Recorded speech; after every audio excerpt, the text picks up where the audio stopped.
안녕하세요. 반갑습니다. 오늘은 하나바이블 12과 하나님의 신실하심을 닮은 성품 중에 충성에 관한 말씀을 함께 나누고자 합니다. 오늘 말씀은요, 룻기 1장 14절에서 18절 말씀의 배경으로 나오미와 그리고 그를 따른 룻, 그의 이야기, 그리고 하나님을 향한 언약적 관점에서 충성, 믿음, 그리고 그 헤세드, 하나님의 인애가 우리에게 어떻게 다가오는지 말씀을 통해서 깨닫는 귀한 시간이 되기를 원합니다. 사실 충성은 어떻게 보면 우리에게 조금 부담스럽게 느껴질 수도 있습니다. 왜냐하면 약간의 강압적인 그리고 억지로 하는 듯한 그런 느낌이 없지 않아 있는데, 그런데 아닙니다. 하나님 앞에 우리가 어떻게 충성하며 살 것이며 하나님께서 우리에게 충성을 요하시는데, 그 이유는 신실하신 하나님께서 우리에게 먼저 다가오시고, 그리고 하나님께서 우리에게 충성이라고는 조금 말하기 그렇지만 신실하게 우리에게, 그 사실 헤세드라는 말이 인애, 충성, 헌신, 사랑, 이런 긍휼, 이런 것들을 다 포함한 말인데, 하나님께서 우리에게 헤세드로 먼저 다가오셨기 때문에 우리도 오늘 본문에 나오는 나오미와 룻을 통해서 하나님 앞에 어떻게 귀하게 그의 성품을 닮아가고, 그리고 충성을 할 수 있을지, 그리고 내게 요구하시는 충성은 무엇인지 함께 나누기를 소망합니다. 자, 그러면 본문으로 한번 들어가면서, 여러분, 충성 그러면 어떤 생각이 듭니까? 사실 충성은요, 다른 말로 쉽게 우리가 표현하면 헌신과 섬김으로 표현을 할 수가 있습니다. 내가 어떻게 헌신함으로, 내가 어떻게 섬김으로 말미암아 내게 소속되어 있는, 그리고 내가 포함되어 있는 그 공동체가 바르게 세워지는 것이죠. 그것이 나의 충성심으로 인해서 헌신과 섬김을 통해서 건강한 공동체로 세워지는 그런 부분들이 바로 충성인데요. 어떠한 상황에, 그리고 어떠한 환경에도 약속을 지키는 것입니다. 하나님께서 우리에게 그렇게 먼저 하셨죠. 우리가 여전히 죄인 되었을 때, 여전히 악해 있을 때에 하나님께서는 그 사랑을, 하나밖에 없는 예수 그리스도를 죽임으로 말미암아 우리의 사랑을, 우리에게 하나님의 사랑을 확증해 보이신 것처럼, 우리가 어떠한 상태이고 어떠한 환경에 있는지 하나님께서는 신실하게 약속을 지키시는 분이십니다. 흔들리지 않는 그 굳건함을 말하는 것이 바로 충성인 것이죠. 이것은 하나님의 핵심 속성입니다. 하나님께서 가지고 계시는 속성 중에 하나이죠. 우리가 이 속성을 닮아가기를 원합니다. 상황에 따라서 마음이 흔들리거나 변심하게 되는 그런 일이 사실 우리는 종종 있죠. 물질에, 명예에, 그리고 나에게 주는 유익함에, 그리고 나를 넘어뜨리는 그 유혹함에 우리는 사실 자주 넘어지곤 합니다. 그러나 말씀을 통해 더욱더 우리의 삶이 바르게 세워지기를 원하고, 하나님의 신실하심을 닮아가는 저와 여러분이 되었으면 좋겠습니다. 우리 아이들에게도 그렇게 잘 가르쳐 주었으면 좋겠습니다. 이 충성은요, 건강한 관계를 사실 보여주곤 합니다. 그렇죠? 내가 여기 붙었다, 저기 붙었다 하는 것이 아니라 신뢰와 안정감을 형성하는 결정적인 요소가 바로 이 충성인 것이죠. 자, 그러면서 오늘 본문의 말씀을 함께 조금 살펴보기를 원합니다. 나오미라는 한 여인이 있었습니다. 이 나오미는요, 참 안타깝게도 남편과 아들을 다 잃었습니다. 그리고 깊은 절망에 빠지게 되죠. 그런 그에게 두 명의 며느리가 있었습니다. 바로 오르바와 룻이죠. 오늘 본문의 말씀은 오르바의 선택과 룻의 선택을 우리에게 보여주고 있는 것입니다. 나오미는 남편과 아들을 잃고 이제 본래 땅으로 돌아가려고 합니다. 본래 땅으로 돌아가려고 하는데 그때에 이 두 며느리에게 너희는 돌아가라, 너희 땅으로 돌아가라, 그렇게 이야기를 하고 있죠. 하지만 그렇게 이야기하는 가운데 오르바와 룻은 다른 결정을 하게 됩니다. 오르바는 이 시어머니를 굳게 안고 눈물을 흘리며 안타까운 마음을 뒤로하고 본래 땅에 남아서 새로운 삶을 선택하게 되는 거죠. 어떻게 보면 굉장히 현명한 일입니다. 그렇죠. 하지만 룻은 조금 다른 선택을 합니다. 시어머니를 따라서 자기가 거했던 그곳을 떠나서 시어머니를 따라서 나아가게 되는 거죠. 이스라엘로 가게 되는 것이죠. 그러면서 뭐라고 합니까? 시어머니가 믿는 그 하나님이 나의 하나님이 될 것이라고 또 고백을 합니다. 이것은요, 자신의 삶에 그리고 자신의 지금까지 살아왔던 신앙의 정체성을 모두 내려놓고 낯선 땅의 문화와 그리고 하나님을, 어떻게 보면 이 룻에게는 하나님이 이방신일 수도 있죠. 이 룻이 하나님을 선택하는 그런 용기를 보여줍니다. 자신의 삶을 뒤로하고 어머니를 향한 사랑과 그리고 충성, 하나님을 향한 언약적인 그 신앙을 믿고 따라 나섬을 보여주게 되는 거죠. 그러면서 어머니 하나님이 나의 하나님이 되신다라고 룻은 이스라엘의 하나님을 자신의 하나님으로 받아들여지는 사건이 바로 오늘 본문에 있는 말씀의 내용입니다. 그 신앙의 고백이, 그 삶의 결단이 어떻게 되었을까? 우리 잠시 뒤에 함께 그 결과를 볼 텐데요. 먼저 이 룻이 보여준 이 충성에는 선택하는 그 이유가 있었습니다. 선택한 이유가 있었는데 그것은 지금의 나의 유익함보다 영원한 가치, 하나님을 선택한 지혜가 그에게 있었다라는 것을 우리는 확인할 수 있습니다. 맞습니다. 우리는 살아가면서요, 지금의 나의 유익함과 이익을 따라서 살아갈 때가 너무 많습니다.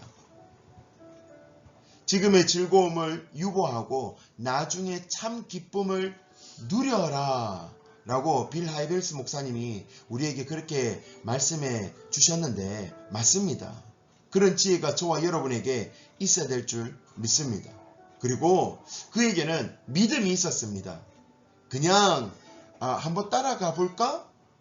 의구심에서, 호기심에서, 모험심에서 그렇게 시어머니 나오미를 따라간 것이 절대 아니죠. 그녀의 충성은 하나님을 향한 신뢰와 믿음에서 바탕이 되었다라는 것.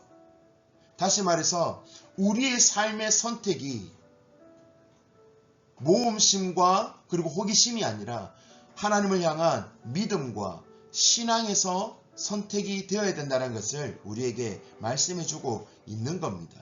그러면서 그의 헌신과 그의 즐거움을 내려놓고 헌신과 사랑이 나오미에게 표현된 것이죠.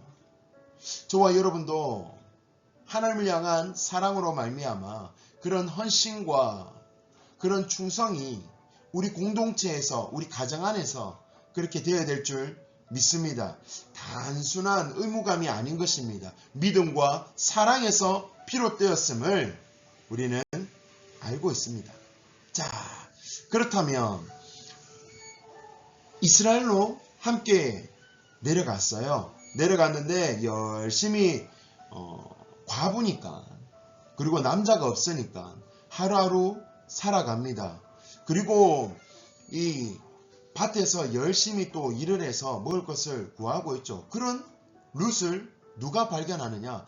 보아스가 발견합니다. 그리고 그는 룻이 누구인지 어떤 사람인지 알아보게 됩니다. 그러면서 우와, 감동을 받게 되는 거죠. 그러면서 보아스는 룻을 특별하게 보호하고 필요를 공급해 주는 그런 마음과 손길을 볼 수 있습니다.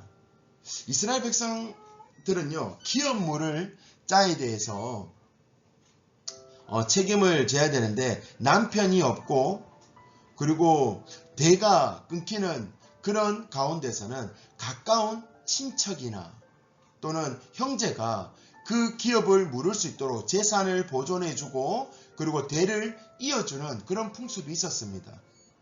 이 룻이 그런 보아스에게 기업물을 자에 대한 책임을 요구하게 되는 거죠.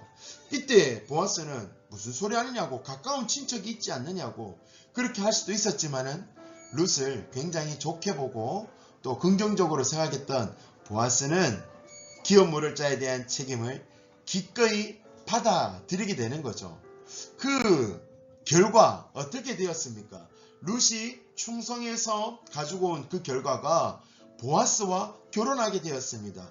보아스는요, 존경받는 부유한 사람이었습니다. 룻은 그렇게 새로운 시작을 하게 되는 축복을 받은 것이죠. 그로 말미암아 누가 탄생하느냐? 오벳이 탄생하게 됩니다. 오벳은요, 다윗의 할아버지입니다. 여러분 여기서 집중해야 될 것이 있습니다. 다윗의 할아버지라는 말은 이스라엘의 왕가의 조상이라는 것입니다. 왕의 대손이 그로부터 나온다는 거죠. 이방 여인 룻을 통하여서 이스라엘의 위대한 왕이 태어난다는 겁니다. 왕의 조상이 되었다라는 거죠. 다윗의 이 대를 잇게 되는 거죠. 여러분, 다윗의 이 유다, 다윗의 대를 통해서 누가 나게 됩니까? 예수 그리스도가 그의 계보에 속해 있습니다. 예수 그리스도의 계보가 바로 그의 시작인 것이죠. 여러분, 하나님을 향한 믿음에서 나온 헌신과 순종, 충성이 어떤 결과를 만들어내었습니까? 예수 그리스도가 그의 계보에 오르는 영광을 얻게 되었습니다. 그것도요, 이방 여인을 통해서. 우리는 이 사실을 보며 지금의 유익함에 허겁지겁 살아가는 저와 여러분이 아니라 지극히 작은 것에 충성할 수 있는, 헌신할 수 있는 그 은혜와 지혜가 저와 여러분에게 있어야 될 줄 믿습니다. 여러분, 충성은 참 쉽지 않습니다. 어렵습니다. 그렇다면 저와 여러분에게 있는 여러 가지 충성에 대해서 한번 생각해 볼까요? 첫 번째는 바로 가정에서의 충성입니다. 우리 선생님들, 그리고 청년들, 우리 학생들 모두가 다 각자의 위치와 자리가 있습니다. 그런 관계에서 변함없는 사랑과 헌신, 마땅히 내가 해야 할 도리를 하는 것, 그것이 바로 가정 안에서의 충성인 것이죠. 저는 한 가정의 가장으로, 또 아버지로, 또 한 아내의 남편으로 마땅히 해야 할 충성된 일이 있는 것이죠. 여러분은 어떤 위치에 있으며 그 일을 잘 감당하고 있는지요? 한번 돌이켜보시는 귀한 시간이 되기를 원합니다. 또 우리 신앙 공동체 안에 지금 저와 여러분이 속해 있는 그 공동체 안에서의 충성, 하나님께서 우리에게 충성을 요구하십니다. 왜? 우리의 참되고 그리고 안정되고 그리고 훗날 우리에게 줄 귀한 면류관을 위해서 하나님께서는 우리에게 충성하라고 요구하십니다. 그것이 큰 충성이 아니에요. 우리에게 소속된 귀한 공동체 안에서 마땅히 있어야 할 자리를 지키고 해야 할 일을 하는 것, 그것이 참된 충성입니다. 그리고 직장에서의 내가 맡겨진 일에 최선을 다하는 것, 그리고 정직하게 일하는 것, 그것도 충성인 것이죠.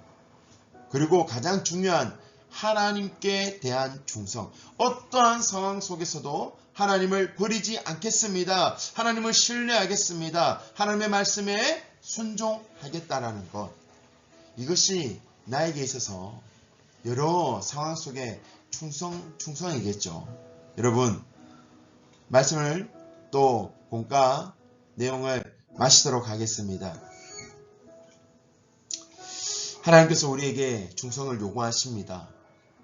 온 마음을 다해서 하나님은 이스라엘 백성을 온 마음을 다해서 나만 바라보라고 그렇게 말씀해 주셨어요. 그것이 충성입니다. 두 마음을 품는 것이 아닌 것이죠. 하나님께서 우리에게, 저와 여러분에게 그렇게 요구하십니다. 그리고 시간이 금이라고 하잖아요. 청년들이, 주일학교 학생들이 교회를 떠나고 있습니다. 물론 잘못된 리더와 여러가지 상황과 그리고 우리에게 유혹하는 그런 어려움 속에서, 문화 속에서 떠나는 많은 경우도 있지만 우리의 일상을, 시간을 하나님께 드리지 못해서 떠나는 경우도 있거든요. 구별해서 주님 앞에 드려지는 충성된 저와 여러분이 되기를 원합니다. 그리고 뿐만 아니라 교회에서는 교회, 가정에서는 가정, 학교에서는 학교, 직장에서는 직장, 그런 것이 아니라 삶의 모든 부분에서 하나님을 인정하고 그의 뜻대로 살아낼 수 있는 저와 여러분이 되었으면 좋겠습니다. 언제까지요? 주님 만나는 그날까지. 여러분, 힘들고 어렵지만 한번 애써보고 힘써봅시다. 마태복음 25장 21절에 그렇게 말씀합니다. 착하고 충성된 종아, 내가 작은 일에 충성하였음에 내가 많은 것으로 내게 맡기리니 내 주인의 즐거움에 참여할지어다. 작은 것에 충성하여서 큰 것을 맡겨주는 그 참된 주인 하나님의 즐거움에 참여하는 저와 여러분이 되기를 원합니다. 한 주간도 승리하시고요. 저와 여러분이 삶의 모든 부분에서 충성하고 있는지 다시 한번 돌이키기를 소망합니다. 여러분, 승리합시다. 안녕.